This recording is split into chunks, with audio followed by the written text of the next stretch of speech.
ప్రాంతాలు కులాలు మధ్య విద్వేషాలు సృష్టించి రాష్ట్ర అభివృద్ధికి అడుగడుగున అడ్డుకుంటున్న వైఎస్ఆర్సీపీ ప్రభుత్వాన్ని ఇంటికి పంపించి సరిగ్గా 2 సంవత్సరాలు పూర్తయింది. రాక్షస పాలన ముగింపు పలికి నా రోజు ఈరోజు 151 స్థానాల నుండి 11 శాసనసభ స్థానాలకి దిగజార్చి ప్రజలు శిక్షించినా కూడా ఈరోజు వైఎస్ఆర్సీపీ పార్టీలో ఎటువంటి మార్పు లేదు. పాత ధోరణినే వాళ్ళు అనుసరిస్తున్నారు. అధికారం కోల్పోయిన నాటి నుండి నేటి వరకు కుట్రలు విద్వేషాలు చేస్తూ గొడ్డలి రాజకీయాలను ప్రోత్సహిస్తున్నారు. ఈరోజు కడప పట్టణం అంటే మత సామరస్యానికి మారు పేరు. వైఎస్ జగన్మోహన్ రెడ్డి గారి సొంత జిల్లా. అటువంటి సొంత జిల్లా కడప పట్టణం దేవుడు గడపగా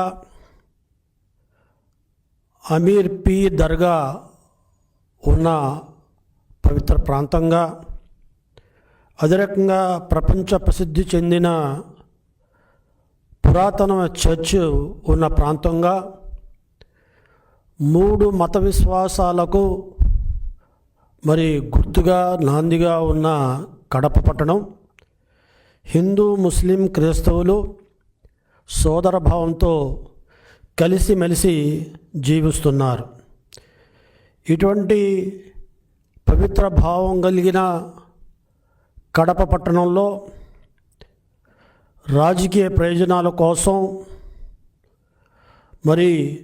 ఈరోజు మత ఘర్షణలు సృష్టిస్తుంది ఎవరు అనేది ఈ సందర్భంగా మనం గుర్తు తెచ్చుకోవాల్సిన అవసరం ఉంది, గమనించవలసిన అవసరం ఉంది.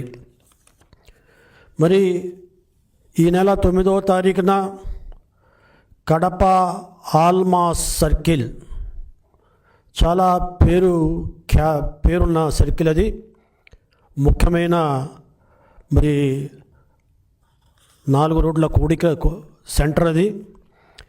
అటువంటి సెంటర్లో ఈరోజు మత ఘర్షణలు జరగటం దురదృష్టకరం. ఆల్మాస్ సర్కిల్ పేరుని మార్చాలనే ఒక నెపంతో అక్కడ మతాల మధ్య చిచ్చు పెట్టడం బాధాకరం. 2019 నుండి 2024 వరకు 5 సంవత్సరాలు ప్రభుత్వంలో ఉన్న వైఎస్ఆర్సీ పెద్దలు కడప ఆల్మాస్ సర్కిల్ పేరు మార్చాలనే ఆలోచనే రాలేదు. కానీ 5 సంవత్సరాలు ప్రభుత్వం గడిచిపోయిన తర్వాత కడప ఆల్మాస్ సర్కిల్ పేరు మార్చే ఉదాంతాన్ని ప్రజల నెత్తి మీద రుద్దారు. కడప కార్పొరేషన్లో వైఎస్ఆర్సీపీ ఆధిపత్యం కొనసాగింది. మెజారిటీ కార్పొరేటర్లు వాళ్ళు ఉన్నారు, మేయర్ వాళ్ళు ఉన్నారు, డిప్యూటీ మేయర్ వాళ్ళు ఉన్నారు. అటువంటి తరుణంలో 5 సంవత్సరాలు గమ్మునున్నారు, ఏమాత్రం మాట్లాడలేదు. వాళ్ళ ప్రభుత్వం ఉన్నప్పుడు కూడా వీళ్ళు 3 సంవత్సరాలు కార్పొరేషన్ అధికారంలో ఉన్నారు. ఈరోజు తెలుగుదేశం ప్రభుత్వం వచ్చిన తర్వాత 2 సంవత్సరాలుగా కార్పొరేషన్ అధికారంలో వాళ్ళే వీళ్ళే.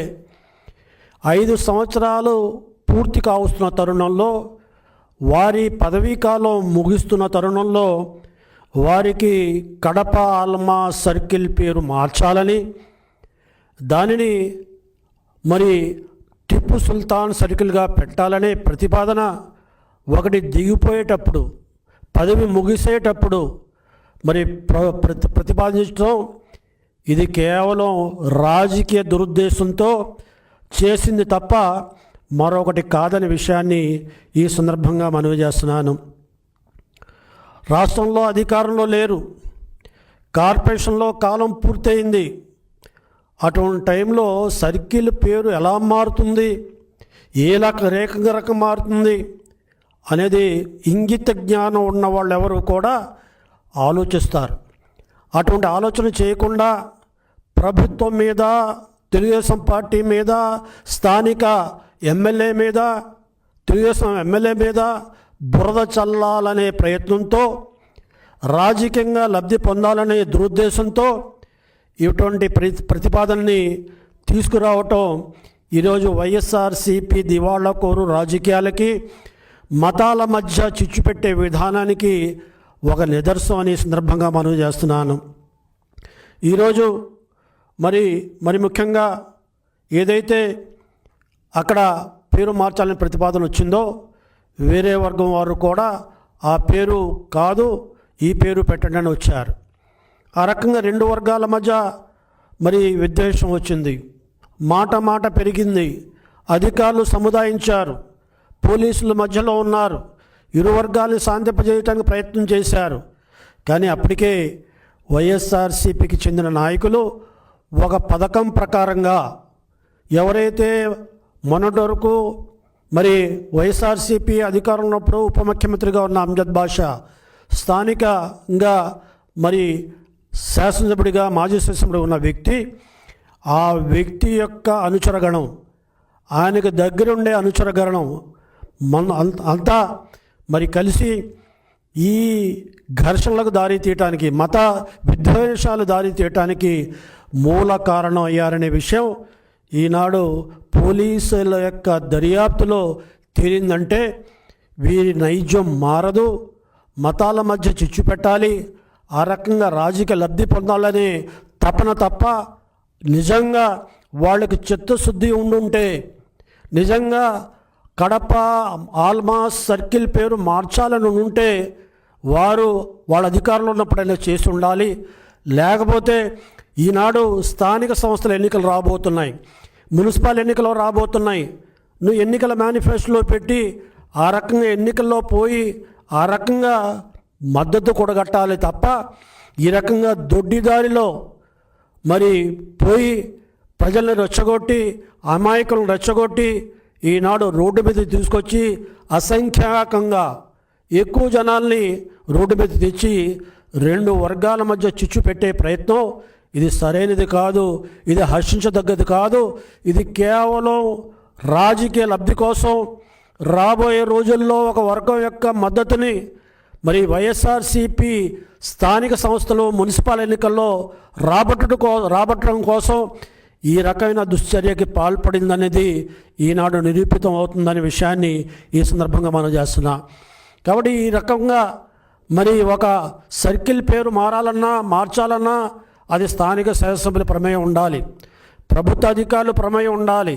వీరందరూ ఆలోచించి ఇది ఏం చేయగలుగుతామా, చేయలేమా, చేస్తే ఎంతవరకు చేయగలుగుతాం అనేది అధికారులు చర్చిస్తారు, ప్రభుత్వానికి నివేదిస్తారు. అంతేగాని ఒక సెన్సిటివ్ ఇష్యూని, ఒక వర్గం ఒక పేరుని, ఒక వర్గం వేరే వర్గం ఇంకో పేరుని ప్రతిపాదిస్తుంటే దాన్ని రోడ్డు మీదకి తీసుకొచ్చి బల ప్రదర్శన చేసి ఆ రకంగా సాధించుకోవాలనే ప్రయత్నం చేసిన విధానం అది సరైనది కాదని ఈ సందర్భంగా మనవి చేస్తున్నా. ఇరు వర్గాల్లో ద్వేషం పెంచడం మూలంగా ఇరు వర్గాలు నినాదాలు చేసుకున్నారు, ఒకరి మీద ఒకరు రాళ్ళు రువ్వుకున్నారు. ఆ రకంగా ఒకరి మీద ఒకరు రాళ్ళు రువ్వుకున్నప్పుడు పోలీసులకు గాయాలైన తర్వాత పోలీసులు ఈ రెండు వర్గాల్ని కట్టడి చేయడానికి, రెండు వర్గాల్ని చెదరగొట్టడానికి లాఠీ చార్జ్ చేయడం చాలా బాధాకరమైన విషయం. ఇందులో ఎవరైతే అమాయకులు ఉన్నారో అమాయకులు కూడా లాఠీ చార్జ్కి గురై గాయాలకు లోనయ్యారు. అంతేకాకుండా ఈరోజు ఎవరైతే వైఎస్ఆర్సీపీ నాయకులు చెప్పిన బాటలు నడిచి వారి మాటల్లో వచ్చి ఈనాడు కేసుల్లో కూడా ఇరుక్కుపోయారు. ఆ రకంగా అమాయకులు కూడా ఈనాడు కేసుల్లో ఇరుక్కుపోయిన పరిస్థితి ఈనాడు ఉంది. కాబట్టి ఈనాడు ఏదైతే దుర్ఘటన 9వ తారీఖున జరిగిన దుర్ఘటన ఏదైతే ఉందో దానికి పూర్తి బాధ్యత వైఎస్ఆర్సీపీ స్థానిక నాయకులు వహించవలసిన అవసరం ఉంది. ఎవరైతే కుట్రదారులు ఉన్నారో, ఎవరైతే పాత్రధారులు ఉన్నారో వాళ్ళ మీద చట్టపరమైన కఠినమైన చర్యలు తీసుకుంటాం. ఈ రకంగా మత విద్వేషాలను రెచ్చగొట్టడం, మతాల మధ్య చిచ్చు పెడితే చూస్తూ ఊరుకునే పరిస్థితిలో ఈనాడు ప్రభుత్వం లేదు. రాష్ట్రం విడిపోయింది. అభివృద్ధిలో ముందుకు పోవాలి, పెట్టుబడులు రావాలి. అదే రకంగా అనేక సంస్థలు ముందుకు వస్తే తప్ప ఉపాధి ఉద్యోగ అవకాశాలు రావు. అంతేకాదు ఆదాయం కూడా పెరగదు. కానీ ఎప్పుడైతే ఈ రకమైన ప్రాంతాల మధ్య, కులాల మధ్య, మతాల మధ్య చిచ్చు పెట్టి అభివృద్ధికి ఆటంకం కల్పించి ఆ రకంగా తెలుగుదేశం ఎన్డీఏ ప్రభుత్వం, ఎన్డీఏ కూటమి ఏదైతే అభివృద్ధి పందాలో ముందుకు దూసుకుపోతుందో దాన్ని అడ్డుకోవటానికి చేసే ప్రయత్నాల్ని ప్రభుత్వం చట్టపరంగా కఠిన చర్య తీసుకుంటుంది. ఇక్కడ లా అండ్ ఆర్డర్ పరిస్థితి మరి ఎట్టి పరిస్థితుల్లో మరి చేయి దాటితే ఉపేక్షించే పరిస్థితి లేదు. కులాల మధ్య, ప్రాంతాల మధ్య, మతాల మధ్య చిచ్చులు పెడితే చూస్తూ ఊరుకునేది లేదు. రాష్ట్రం అభివృద్ధి పందాలు నడుస్తున్నప్పుడు ఇక్కడ సుస్థిరమైన ప్రభుత్వం ఉండాలి, మత సామరస్యం ఉండాలి, శాంతియుతమైన సహజీవనం ఉండాలి, మరి చట్టపరంగా అందరూ స్వేచ్ఛగా ఉండాలి.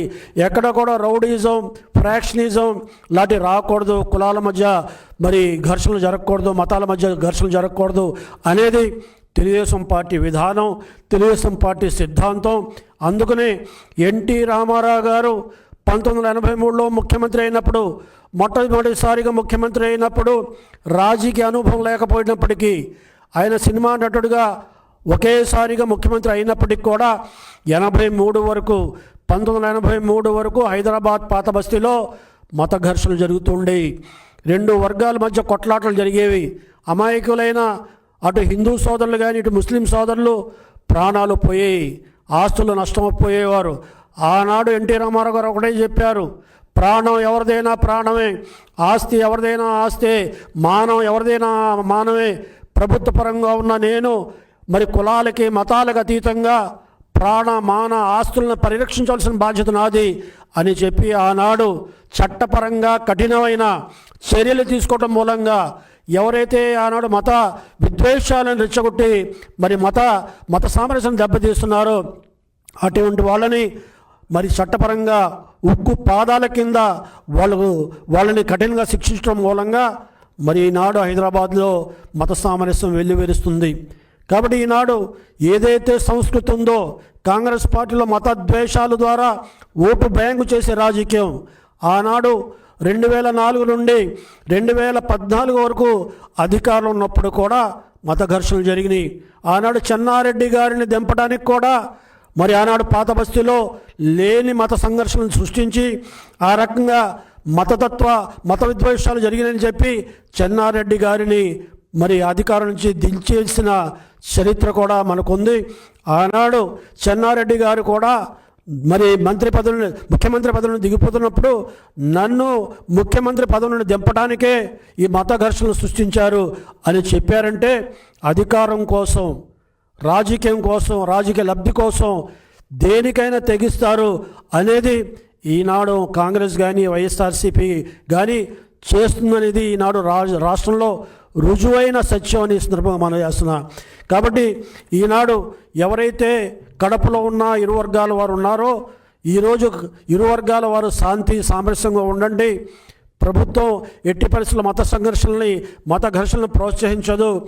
అక్కడ ఆ సెంటర్కి ఆల్మాస్ సెంటర్కి ఏ పేరు పెట్టాలో ఏ పేరు పెట్టకూడదో ప్రభుత్వ పరంగా అక్కడ స్థానిక శాసనసభ్యులు కానీ మరి అక్కడ ఉన్న ప్రజాప్రతినిధులు కానీ వారు ఆలోచించి ఒక నిర్ణయం తీసుకుంటారు. అప్పటి వరకు సమన్వయం పాటించాలి.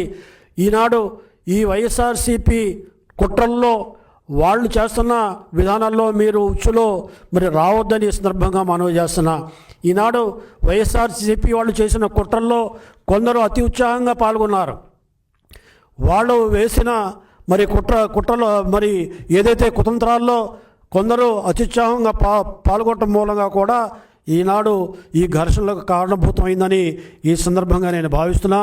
కాబట్టి అమాయకులైన మరి యువకుల జీవితాలతో చెలగాటాలు ఆడొద్దు. ఆ రకంగా వాళ్ళ తల్లిదండ్రులకి బాధ కల్పించొద్దని మరోసారి వైఎస్ఆర్సీపీ నాయకులను నేను మరి గట్టిగా మరి హెచ్చరిస్తున్నాను. ఆ రకమైన పరిస్థితుల్లో దాపరించకుండా ఉండాలని నేను కోరుకుంటున్నాను. కాబట్టి ఈ ఆల్మా సర్కిల్ యొక్క సమస్యని ప్రభుత్వానికి వదిలేసి అక్కడ శాంతి నెలకొల్పడంలో అందరూ సహకరించవలసిందిగా మనం చేస్తూ సెలవు తీసుకున్నా. జై హింద్.